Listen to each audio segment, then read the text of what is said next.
So hi, I'm here with Dr. Drda Kühn. Yeah, Wow. do it. So we were having this interesting discussion and wanted to bring it here. And she's working with the creative industries and cultural work. But very interestingly, she mentioned the fact that she's not working specifically with artists and more with the rest of the cultural workers.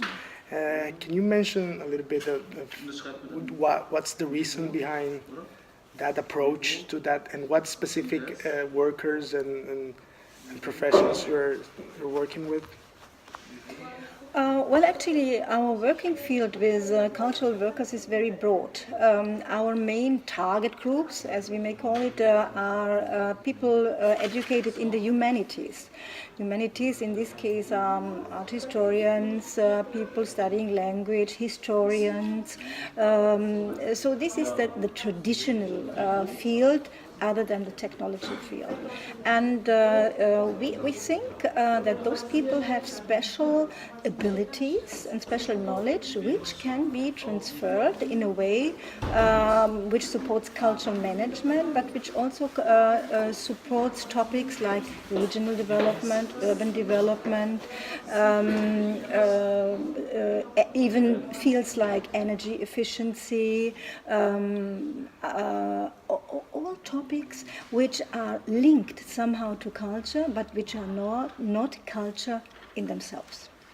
So how do you think we can approach this, or what should be the role, first of all, because some of these professions usually are very focused on the discipline. Yes. In terms of the curriculum. Yes. And not that oriented to the labor market, Yes. as we were discussing. So I think this provoke a lot of tension sometimes. So what should be the Yes, role of the universities definitely. in this? But what do you think? How do we? What should be the approach in terms of the relationship between the academic preparation and the labor market? At the moment, education means academic education at the university only. So those people are educated very, very good in their academic field, and they are good. When they are leaving university, they are really specialists in their field. But they are not specialists in the labor market. So what is still missing is to bring them closer to the labor market, either by a structured organization of internships, or by including, for example, seminars about entrepreneurship, about labor market into their studies. Okay. Yeah, as a fixed element, or to give them the opportunity to join courses, advice, consultancy from the outside in parallel of their studies. Right.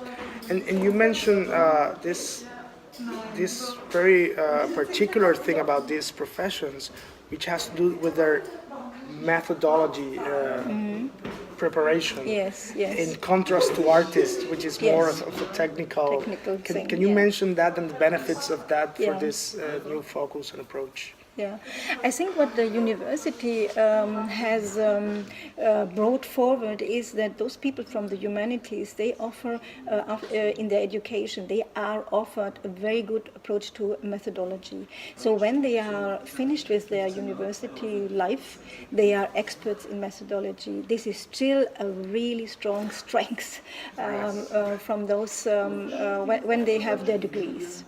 Having a clear methodology is absolutely necessary if you go into entrepreneurship or business life or working life in general. So these people, they have the methodology, but they do not have the transfer to business life or entrepreneurship. And this is the gap at the moment. And it would be very good to find more opportunities to support them in closing this gap, because the methodology, they have it. Yeah, Right. but they do not have the access to business life, and this is still missing. I remember the one discussion at a conference, and I think it was the Queensland Institute of Technology in Australia, that they rebrand the humanities faculty into a creative industries faculty. Very good. And it's Very good. I love it. and there was, I remember when this professor, what Jason Potts mentioned it, everyone was like freaked out in terms of, wow, how? But his approach was, you're still earning a degree in history, in philosophy, in literature, in languages, but at the end, we put a focus on what you will do after you get a degree. Exactly. So it was a thing of a branding and putting some attention on the after graduation aspect. So Yeah, that's exactly. I think this would be really even necessary to do, because only a very small percentage of those people are staying at university, are staying in academia. And what do you do with the rest of them? They also need an income. They also need to live. They also need money for raising a family and for doing things they like. So I think it's good to have a good university education. You need it. Yeah, we don't have to discuss it. But we should much more try to link these university subjects to opportunities, to other working fields outside academia.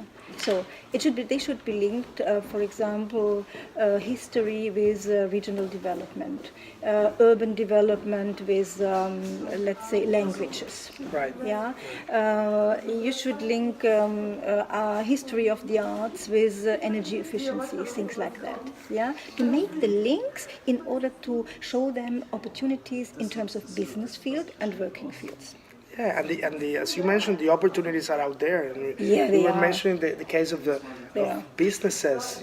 Businesses that needs new approaches to how to reach audiences, how to generate storytelling for the brands and their value propositions. So the opportunities out there, and maybe we have to be sure that the students are early in the game are conscious about these conversations, because Yes. you were mentioning the case of usually they come from a very close and protective environments. Yes, they do. I think it's this seems to be all over the world that young people are coming for a more protected environment with parents taking care of them, societies taking care of them, and and then they go into university life and they are also protected in a way. Yeah, they have their curriculum, they have their guidance by their professors, but if they go to business life, who's going to protect them? Nobody. Right. Yeah, and if they haven't learned what they have to do during their university time, so they will fall into a gap. Yeah, what Right. to do now? And we should never underestimate that learning and living both is difficult. Right. It's not only learning. Yeah, you need skills in learning as well as in living. Yeah, and we want all this knowledge and experiences from the students to put it out there in the benefit of the society. So if they don't have the Yes. tools, Yes. you're not maximizing the impact of the education that That's it. you're giving to them. That's So I really want to thank you. I think there's very important questions that we have to start framing in terms of the role of universities, but also as students, we should ask these questions very early, as soon as we start with our careers. So thank you very much. Thank you. I would like to encourage you to proceed this way, because I think these are the essentials in the futures for our young people. Great. Thank you. Thank you very much. You. Thanks.